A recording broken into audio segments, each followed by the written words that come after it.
My name is Abhiseshan Pillai, and I'm from the mining industry working for BHP Billiton.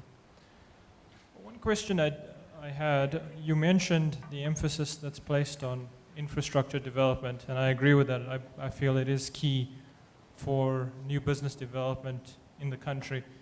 And a lot of money has been allocated in this year's budget, as well as some of the previous ones I've seen. However, not seeing that being translated into the execution of that budget. If you look at manganese ore exports, we've been trying to get a line through Saldanha for many years now. Coal exports through Richards Bay Coal Terminal has decreased in the last few years. It's running below capacity. I understand that a lot of emphasis has been put on this, but my question is, what are we doing about the execution of that?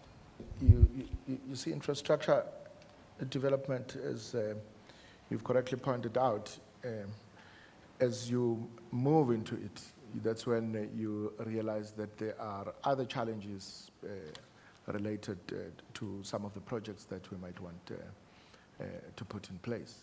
But also, fresh challenges also are presented by the economic environment here and outside of our control. But we are committed to making sure that this 800 billion actually serves its purpose, not only of building infrastructure, but also of crowding in private investment, because that's the whole idea. And we have actually charged all departments that are responsible to engage with other stakeholders and other players. And all those departments, particularly on infrastructure, even though all departments and ministries have signed delivery agreements with the president, the monitoring and evaluation is precisely out there to measure them according to what they actually have put as their targets. And that is why the focus is on outcomes more than on output this time around. And we are hoping that particularly our state-owned entities would be held on a very short leash to deliver on infrastructure. Can I just push you on one of those things? You mentioned all these departments. You have more planning commissions in this country than the football teams almost. You have all these. How is a business like that supposed to know who's actually driving this? I mean, the consistent complaint I hear from South African business is they don't actually have one person who's really behind all this.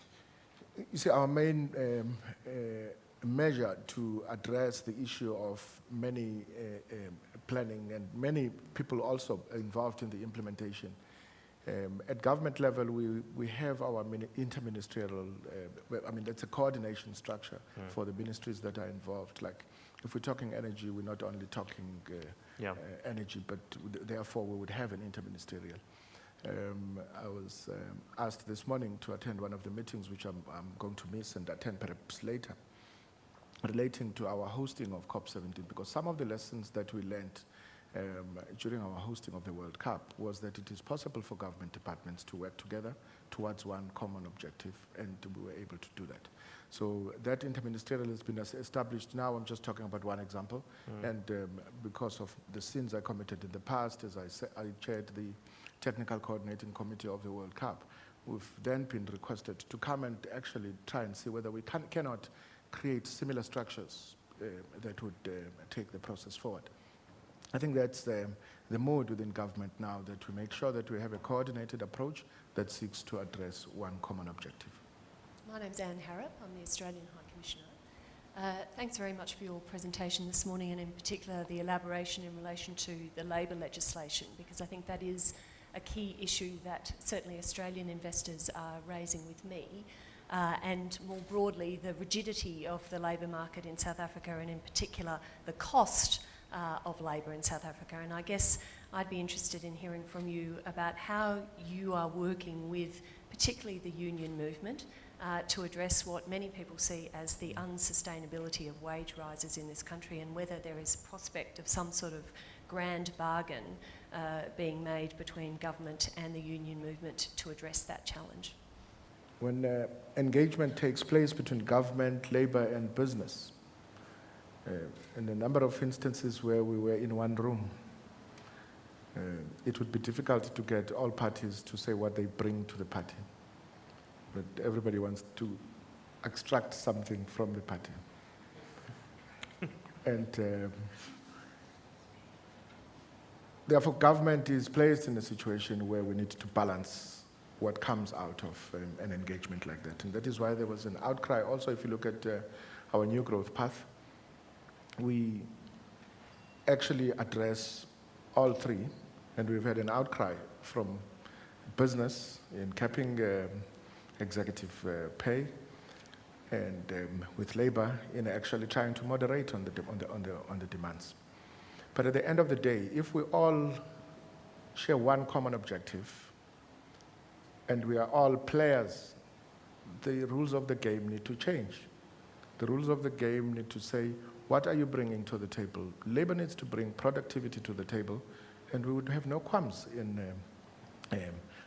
high demand for wages. But at the same time, we need also to understand what the impact of high wage demands have on the inflation side as well.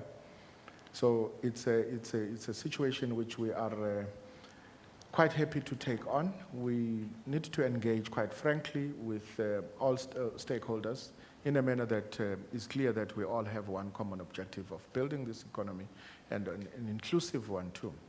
One of the things we have raised also is that our inability to moderate the wage demands also reduces space for creating new jobs. Because every time, even when government budgets for the amount we're going to spend on personnel, we also take into account how much or how many jobs we would want to create. So in the negotiations, when we go there, if we start at 5%, it is because at least we have put aside a percentage, 3% to be able to create new jobs. So if we end up giving in to 8%, it means the 3% that was put aside to create new jobs has also been crowded out. We therefore have put our cards on the table, and we are hoping that common sense will prevail, and I'm informed that common sense is not so common anymore. But we are putting our cards on the table, and we are open enough, and we are saying we all need to work together in making sure that without necessarily reducing the rights that workers have struggled so hard for. We need to protect them from exploitation. But at the same time, we need to understand clearly that besides extracting good returns, labor also needs to put in heavy investment, and that's productivity. I know the unions have a problem even in wonderful countries like Australia or Britain, but here there does seem to be a particular problem that they seem intent on protecting the jobs of the past rather than trying to create the jobs of the future. Is that your prejudice as well? Look, that is partly as a result of our history. And our biggest challenge is actually to break away from that history. And that is why we've come up with interventions that seek to address youth employment, because we're saying, whilst we have difficulty in trying to moderate wage demands on the other side, but we need to come up with initiatives that also create space for the new entrants into the labor market. And as that happens, we are more likely to get people who come to the party with a different mindset of wanting to contribute towards the building of this economy. Thank you. Thank you so much, Haba, from MOI South Africa. Minister, on the same token of youth unemployment, government has just took a serious bold step of putting aside about 5 billion actually for the next 5 years. But still, there is a concern because of people who are sitting here, they are the ones that immensely contribute towards the National Skills Fund. And it's difficult to access the National Skill Fund. What is the measures in terms of government to make it easier for the same people who are sitting there so that they can help to fast track their employment, especially because of, for 2008, 2009 statistics, South Africa was sitting at around 6 million unemployed graduate. And those are the people that we have to draw from. so that we can put them into the labor market. What is the government that is doing in terms of the same skills development fund to be accessible? Thank you. Our new Department of Higher Education and Training has actually taken upon itself to ensure that you've mentioned, but one of those areas where we actually haven't reaped the benefits of our government's good intention. One of the things that the Department of Higher Education and Training is actually working towards is to sit with business in order to understand what those difficulties are in accessing these funds, but also to sit with business to see what problems we have encountered with the operation of the sector education and training authorities that have been tasked with that and have not actually delivered the benefits that we expected from them in addressing this very crucial part of economic growth and dealing with inequalities and creating employment. We therefore are confident that with the new Department of Higher Education and Training taking this bold step also of coming out and talking to business, but also talking to the young professionals. Because young professionals, it's not all of them that should be seeking employment. And if we are able to work together as government and as we are trying to, with the Department of Trade and Industry working with higher education and training, with Economic Development Department, to see how best those funds can be utilized and how do we make them accessible to the people that really need them. Some of the people that our FETs have been producing, we found that the labor market has been reluctant to absorb them because it wasn't accredited like all other formal education. It's one of the areas that we're trying to address. Unemployed graduates, as you've indicated, some of those are actually potential entrepreneurs, not actually people looking for employment, but it's people looking for opportunities to make sustainable livelihoods.